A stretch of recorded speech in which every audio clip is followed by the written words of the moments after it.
Good morning, everyone. I am very sorry that my PowerPoint presentation is kind of disturbing because some of the contrast colors of the animations are not right because I just exported this PowerPoint from another software because I did not use Microsoft PowerPoint. But beyond all that, let me start my report. So for today, gonna tackle about one of the theories of second language acquisition of Stephen Krashen. So when we say language acquisition, it is more of a development, does not necessitate significant application of conscious grammatical rules or painstaking drill. Acquisition necessitates meaningful contact in the target language, natural communication, in which speakers are more concerned with the messages they're expressing and understanding than with the structure of their utterances. As a result, the greatest strategies are those that provide comprehensible input in low anxiety conditions with messages the children desire to hear. These strategies do not force students to produce in the second language until they are ready, knowing that improvement comes from providing communicative and intelligible input rather than forcing and correcting creation. Conversations with sympathetic native speakers who are eager to assist the acquirer understand are extremely beneficial in the real world. So, next slide is before everything else, I would give a brief introduction from the source of information about my report. So, we all know this is Stephen Krashen, is a well-known name in the EFL industry. His ideas and theories have been influential in the field of teaching English as a foreign language, mostly because they seem to have stood the test of time.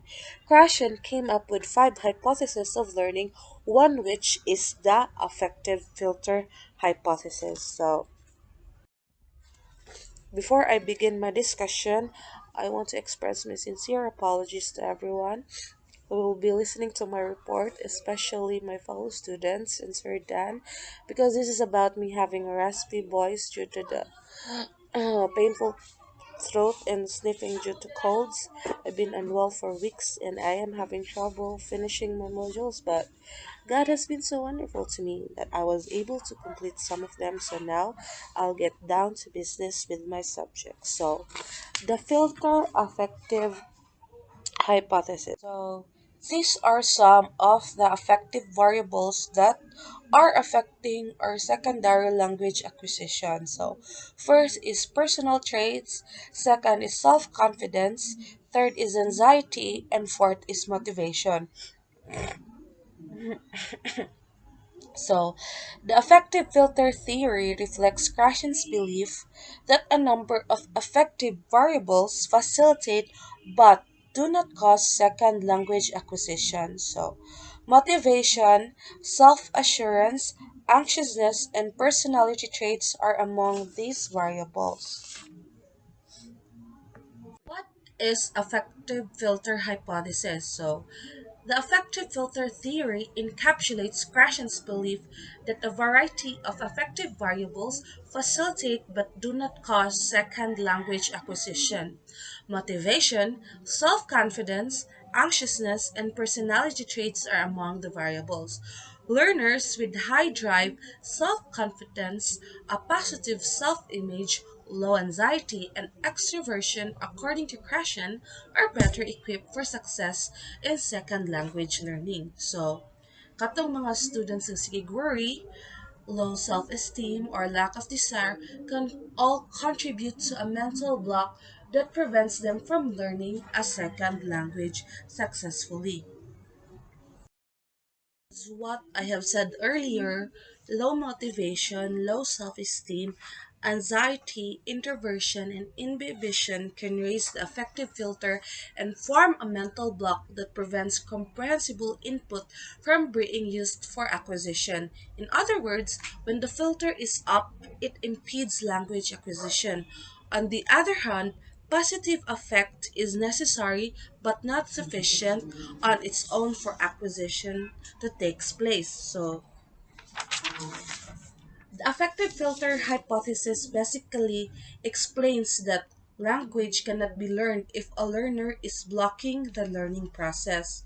So, in other words, a learner can have a high affective filter or a low affective filter. So, in theory, the higher the filter, the more likely language learning will be impeded. So, the lower the filter, the more likely the language learning will takes place. So, later on, I will discuss to you what is higher filter and lower filter. So, what is the main emphasis of the affective filter hypothesis? So, the affective filter hypothesis basically explains that language cannot be learned if a learner is blocking the learning process. So, the affective filter is a theoretical construct in second language acquisition that attempts to explain the emotional variables associated with the success or failure of acquiring a second language. So, the affective filter is an invisible psychological filter that can either facilitate or hinder language production in a second language. So, what causes high affective filter? So, in order to be able to learn effectively, a learner should feel safe and comfortable in the learning environment. The learner should not experience high levels of stress or anxiety during the learning process. Plus, the learner should feel motivated to participate in learning activities without worrying about making mistakes. So, when the filter is high, students experience stress. Students feel anxious and self conscious. The lack of self confidence might inhibit success in acquiring the second language. Students are reluctant to participate and seek out opportunities to collaborate. If modifications are not being made, the students will experience boredom and disinterest. So, the opposite of that, when the filter is low, students become risk takers as they manipulate language. Students feel safe in making mistakes without judgment and constant corrections. And then more of that, students feel empowered to interact with their peers and seek out models of language. And then lastly, students feel safe in answering questions and sharing their thinking with peers and teachers.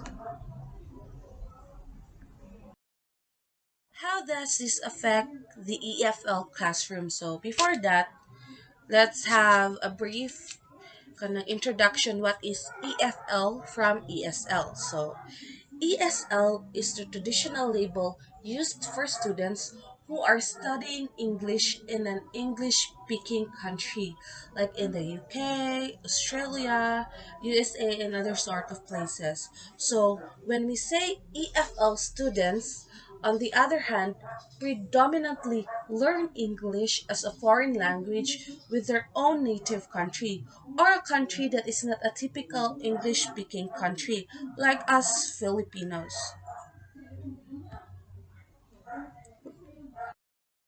Oh, you may think this is all very rational, but you'd be shocked how easy students can become uncomfortable or tense during a session.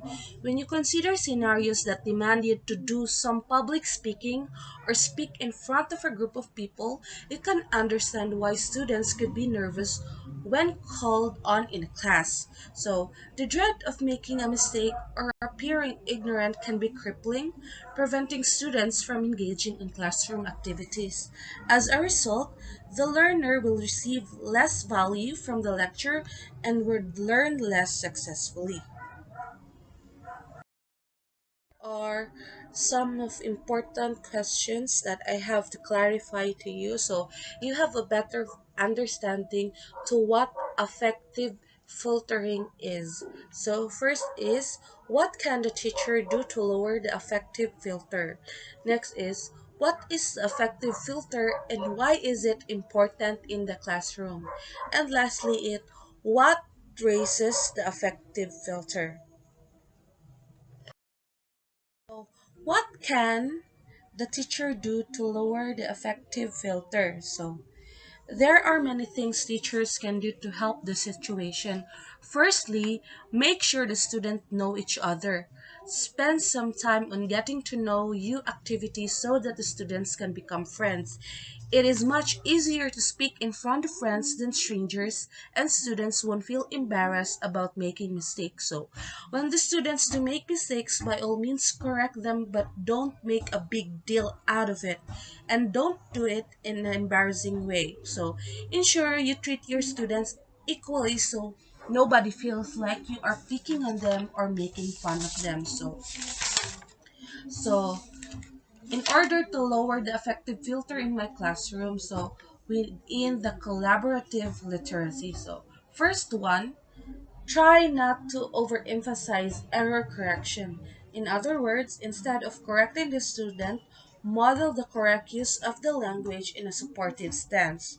So next is institute a policy in the classroom that prohibits students from making fun of peers or laughing at errors.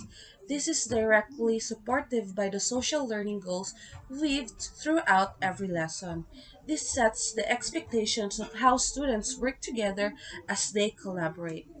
So, as students share and reflect at the end of each lesson, share your observations and facilitate the brainstorming of solutions to challenges. Equip strong language model with strategies to support their language learner peers. And then consistently encourage risk taking, reminding students that your classroom is a safe place to learn.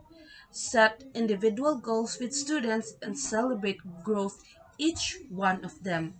So when the affective filter is low, the learner is an emotionally safe place. These feelings of safety lower imaginary walls, promoting more successful language acquisition. This type of learning becomes a welcoming invitation to keep learning. What is the affective filter and why is it important in the classroom? The affective filter examines the emotional and psychological variables that can hinder a pupil's or student progression in language learning. The anxiety, stress, and embarrassment of the learner can feed cyclically into low self esteem until a firm mental block is created. So, what raises the affective filter? So, when a person experiences boredom, stress, anxiety, insufficient self confidence, or lack of motivation, the affective filter rises and the language learning is deterred. So, as to what I have said earlier, the higher the filter, the more likely language learning will be impeded or blocked. And the lower the filter, the more likely that language learning will take place. Here are some links that I can share with you so you have more and concrete information about what is affective learning hypothesis and the other language learning theory of Stephen Krashen. So I will also leave a separate format of the presentation and a video format. That wraps up my presentation for today. Then I'm very sorry for the technical difficulties of my presentation. I know it's kind of disturbing that kanang mag na ay dark, na ay light, nga muraga koan glitch ang akong presentation sa iyang mga animation, but I know I could do better. So I guess delete time karon kay I'm feeling unwell good, but I did my best and I will do better next time for my next requirement for this subject. So thank you everyone. Thank you for giving me your time and listening. I hope you learned something from my presentation. So that is all for today and thank you.